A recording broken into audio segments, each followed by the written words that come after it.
The Long Road by Wolfland. Steven smiled as he watched his team.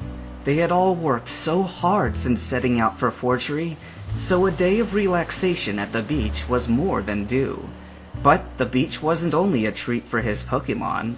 Rolling his pant legs up, Steven waded out into the surf, feeling the cool water lapping at his shins. He had no interest of going for a swim. He was more than content to wander along the shallows to search for anything interesting that may be hiding in one of the many tide pools. After poking through a few pools with little success, Steven opted to relax on a nearby rock to keep an eye on Anorith and Aron as they playfully wrestled along the water's edge. He hadn't been resting long before a pair of soft voices floated over the shore. Steven turned to the source of the sound, a bit surprised since there weren't many visitors to this secluded section of the waterfront. Just beyond the edge of the rocks, he could see a familiar tuft of gray hair and the ruffle of a rich blue cloak. Rising to his feet, Steven saw that it was indeed the Sootopolis gym leader and his young companion. But Aron had also spotted the pair, and before Steven could stop him, he dashed towards them with a sharp bark. "Aron, wait!"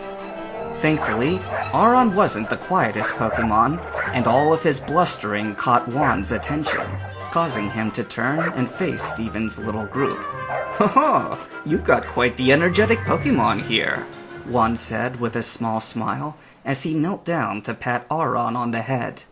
Before he could issue an apology for Aron's rude behavior, the little steel type quickly calmed beneath Juan's gentle touch. Steven felt his jaw fall slack at the normally feisty Pokemon's change in attitude. "Don't look so surprised," said the teal-haired boy, standing at Juan's side. "Master Juan's natural grace has that effect on most Pokemon." Turning his attention to the younger boy he had only caught a glimpse of earlier, Steven finally got a good look at Juan's companion. The boy was about his age, but slightly taller, and was dressed in the same strikingly elegant manner as his master. His bright blue eyes were the last bit of evidence Steven needed to piece together that he was a native Sootopolin. Didn't anyone ever teach you that staring is rude? Although I can understand why. You must have seen me during the contest," he said, accompanied by a light flourish of his hand. Startled by the boy's haughty tone, Steven blinked and quickly averted his gaze back down to where Aron sat contentedly. "Now, Wallace, that kind of attitude is hardly becoming of the next top coordinator of Hoenn," chided Juan as he rose from the sand. "Our young friend here was simply waiting for you to properly introduce yourself." A look of embarrassment swept over the boy's face at his master's admonishment. Juan turned back to Steven as he continued. "Judging by the Pokemon you have with you, I assume you are a trainer, no? Then you may already know who I am, but please allow me to formally introduce myself regardless. I am Juan, the Sootopolis City Gym Leader, and this is my apprentice, Wallace." Both master and student offered sweeping bows. Steven offered a small bow of his own. "My name is Steven, and it is an honor to meet you both. I have to apologize though, Wallace. I'm sorry to say that I didn't see you at the Youth Division contests." But instead of looking surprised or offended as Steven thought he might, Wallace instead laughed lightly, and Juan smiled knowingly at his student's reaction. "There's a good reason why you didn't see Wallace in the youth contest." Wallace piped up to finish Juan's thought. "That's because I compete in the adult division, mainly in the super class. It's a shame you missed today's contest, though. It was my first time competing in the hyper class." Steven uttered a quiet, "Whoa." He hadn't been expecting Wallace to be competing against adults, let alone at such a high level. It was impressive and intimidating. Wallace heard him and shrugged. "I didn't win, but I certainly put on an entertaining performance. Although once Victoria evolves, she'll be unstoppable." "Victoria?" Grinning, Wallace flicked his head in the direction of the ocean behind him. My Feebas. Peeking over Wallace's shoulder, Stephen caught sight of the ruddy brown fish Wallace called his partner. You win contests with a Feebas?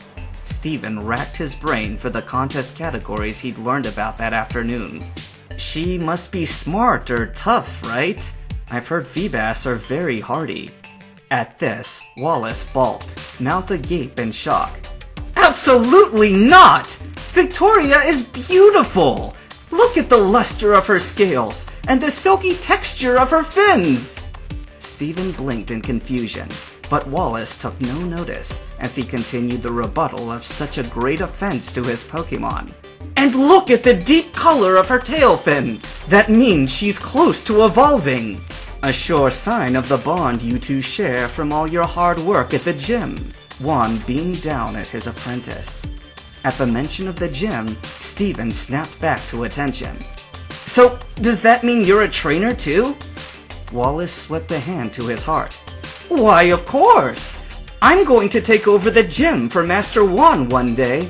It is my dream to become the next water-type master of beauty and battle. Stephen's expression brightened. That means when I come to Setopolis Gym, we'll get to battle?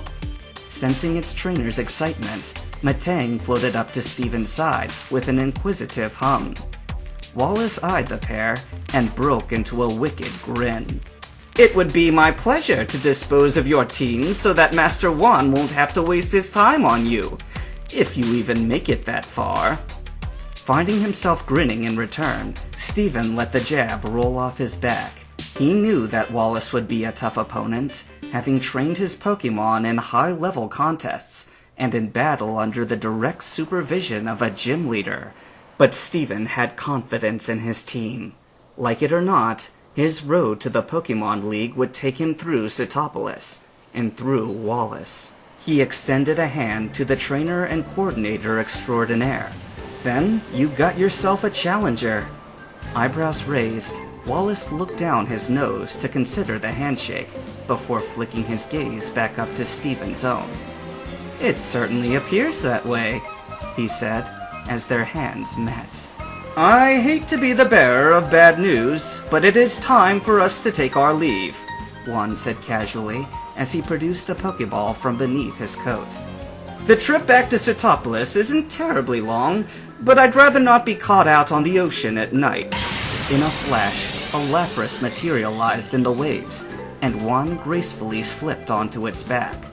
Flashing a winning smile, Juan continued. Stephen, it was a pleasure to make your acquaintance. I eagerly await your official gym challenge. Wallace fluttered a wave in Stephen's direction as he hopped up to join his master. I look forward to the day you come up with a Pokemon that can bring you to Setopolis. Until then, ta-ta! And with a final wave from Juan, the pair took their leave across the waves. As Lapras's silhouette faded into the horizon, Stephen found himself paused mid-wave from Wallace's parting words. A Pokemon that can take me to Setopolis? Still puzzled, he turned to face his team, and as Matang blinked up at him, the realization set in. You can't carry me all the way to Setopolis, can you? With a dejected sigh, Matang shook its head, and Stephen frowned. I haven't caught any water or flying types yet either, he mused as he brought a hand to his chin and thought. Truthfully, he was never really enamored with either type, preferring to spend his time with 2 feet planted firmly on solid ground. But as things were shaping up, he'd have to pick one. So, which one should he pick? It was an easy task to find water Pokemon in Hoenn. The region was practically drowning in the type, considering how many cities and towns were located right at the ocean's edge. But for Stephen, he preferred to trek deep into the landlocked areas filled with caves and mountains, neither of which were ideal environments for a water type. That left him with the option of a flying-type Pokemon. It would certainly be much more practical when it came to traveling around Hoenn, but of all the flying-type Pokemon he had seen, none stood out in his mind as one he would prefer to train. His mind drifted to the little Swablu he had seen in the contest that day, and he grimaced. Fluffy wasn't really his thing. And then he remembered. The brilliant Steel Wing attack from the contest reminded him of a Pokemon he had seen only once at the Fortree Gym. "We're going to catch a Skarmory." Steven grinned at his Pokemon's eager expressions. They too were excited to add a new member to the team. The rest of the day passed peacefully, and Steven and his Pokemon remained at the shore until the sand turned to bronze and their shadows grew tall in the setting sun. Aron and Anorith had run themselves ragged and were now sleeping in a heap next to Steven's pack. After her fellow fossil Pokemon had tuckered out, Lilith found her way to Steven's side as he waded through the rocky tide pools with Metang in search of interesting stones. Coming up empty again, Steven stretched as he stood to his full height. "What do you think? Had enough for today?" he asked, eyeing the horizon as the sun dipped behind Lily Cove's skyline. Metang echoed a quiet cry as it mimicked Steven's stretching motion. The day in the sun had taken its toll on the group, but Steven was happy. His Pokemon had clearly enjoyed themselves, and it felt good to take a break from their journey to have fun and relax. As studious as he tended to be, Steven still appreciated the value of a day off. He waded over to Metang's side and plopped down on the quickly cooling sand. As he gently brushed some stray sand from his partner's hide, he felt something underneath the water brush against his legs. Peering down at his feet, he was greeted by Lily enthusiastically bursting to the surface, chirping and trilling as she showered Steven and Metang with briny seawater. Rattling with displeasure, Metang gave Lily a sour look, but the anemone Pokemon was too pleased with herself to notice. She waggled her tentacles to get rid of the rest of the water, much to Metang's dismay, and with a happy croon, she held up her find for Steven to see. Still sputtering from Lilith's surprise arrival, Steven reached out to pluck the shimmering object from her tendrils. His eyes grew wide as he realized what his Pokemon had found. "Is this a water stone?" Lilith chirped again, eyes winking in gleeful crescents. Steven slowly turned the evolutionary stone over in his hands, wiping away at the grime that partially obscured its surface. Chagrin momentarily forgotten, Metang hovered close to curiously peer down at the rare treasure. Satisfied it was clean enough, Steven lifted the stone up in the waning sunlight, and Metang and Lily both chattered in awe. The light seemed to dance through its facets, illuminating swirls of deep blues and sea greens.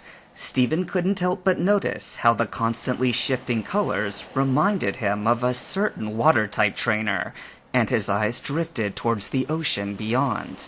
Picking up on its trainer's nervous energy, Metang turned its gaze to Steven in an unspoken question. Considering the stone in his hands one more time, Steven offered his partner a confident smile. He hadn't felt this competitive spark in a long time. "We won't lose. When we're done, Wallace won't even know what hit him." Trainers come from all walks of life. The experiences each trainer carries with him or her will shape the way they grow and compete. Try to meet as many fellow trainers as you can on your journey, and share your own experiences with others.